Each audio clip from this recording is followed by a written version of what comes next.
Hey everybody, this is Pastor Scott, and this is Real Talk. This is our weekly video check-in series here at Herndon United Methodist Church. This is a way where we get to connect with you and share things that are going on within the walls of the church and outside in the community.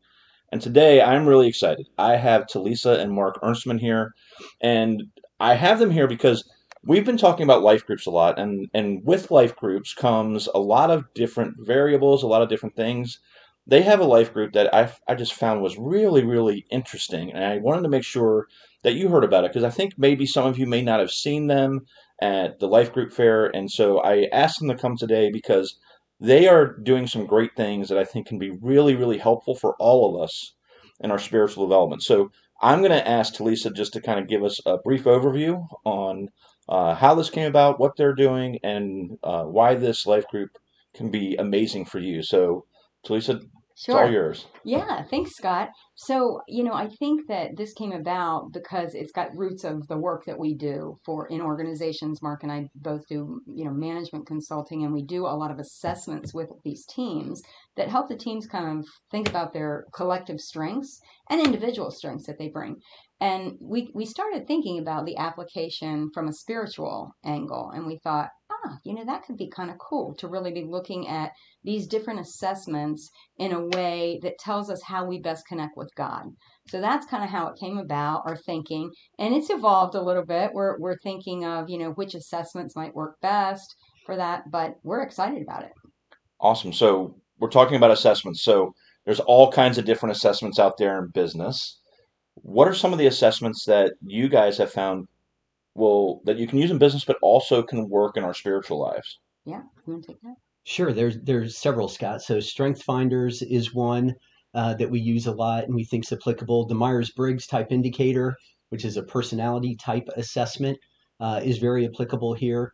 The Enneagram, which is another assessment out there that we could use. All of them have kind of a similar endpoint for you. They help you understand better who you are and what your gifts are. In a business organization, we then talk about how does that help you connect and engage with other people.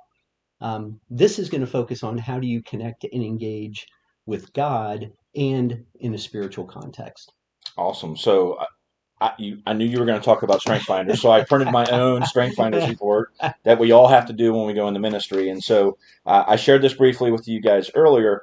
But so I'm coming to the life group. I have my Strength Finders with me. What is the process that you guys will take with me to help me with this? Yeah. Either one of you. Yeah, I think that the process is, the reports are pretty self-explanatory, but the process is really to help people kind of at a deeper level understand those things and then really get them to articulate through their stories or personal experiences how those strengths really work for them. So, Scott, you had been surprised by one of yours, which was belief.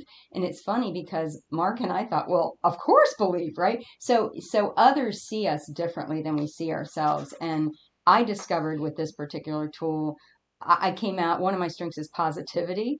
And I see that playing out for me when I do coaching. I'm always asking people to envision the best possible outcome if they're faced with a challenge. So, that kind of speaks to the positivity. I'm always kind of looking at, well, what's the glass half full? Let's kind of begin there and begin from a place of the solution to that problem being your strengths. And so, from a business standpoint, positivity is pretty easy for you to figure out where that fits. Yeah. So now, what we're going to do is we're going to have somebody come and talk about how does it meet with our spiritual life, and how Yes. does it meet with our relationship with God, our faith journeys. And so that's really what we're looking to do with this. Exactly. And so, like as an example, my number one was a thing called woo. You don't know what woo Again, is. no surprise. Woo is called winning others over, and so it's a way that just talks about your ability to be able to connect with people that you don't know. And one of the things that I thought about, well, in business, this makes a lot of sense because I did this in sales for years. Exactly. But how does it work here? And so when I started reading some of these things, and they talk about how it's easy to connect with people, it's great for people that come in for visits. It's great for people that are coming in that I've never met before for Bible studies and so forth. So when you talk about positivity, how would you how would you share that in a spiritual sense with someone and how that makes sense for them? I think probably, in times of trouble, right? That's where I try to engage that strength purposefully, because, just like any one of us, I'm about to go into a downbound train thinking about, this problem and how it could get worse and all the implications. And then, I stop myself and say, no, let's envision the best possible outcome of this problem. And, how can God lead me to the best possible outcome? Now, all of these assessments you guys have found, some have strengths in certain areas, some have strengths in other areas. There's not one perfect Right. one, which is Right. why you're looking at multiple ones, right? So, Mark, let me ask you, how does the Myers-Briggs test equate to what we're trying to accomplish in this life group? Yeah, so it's the personality type indicator, right? And for those of you who are familiar with it, you get a 4-letter type, kind of describes who you are as a person. And a lot of it is about who you are innately, right? That kind of the nature versus nurture thing, who you are from the beginning. Um, but it's going to help us in our engagement and in connection with others, and specifically in this context with God. For example, one of the things, the dichotomies that we look at with the Myers-Briggs is E versus I, which is kind of a classic extrovert versus introvert.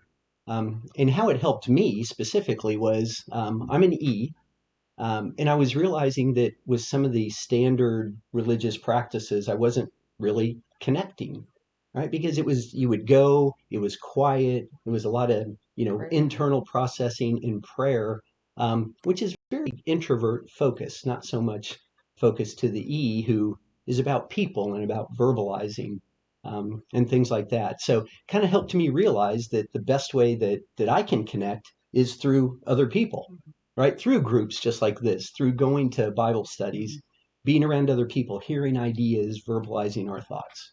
So it kind of gives us that um, connection and engagement focus. I'm so glad you said those words because it reminded me before we started filming, Talisa and I were talking about specifically there's maybe a little of personal interest in this for you guys, and Talisa was Yes. sharing that for her it's being part of a community. Right. And I think for a lot of people, we find that being in community is a really important piece, and it's why Jonathan and I don't give communion to ourselves.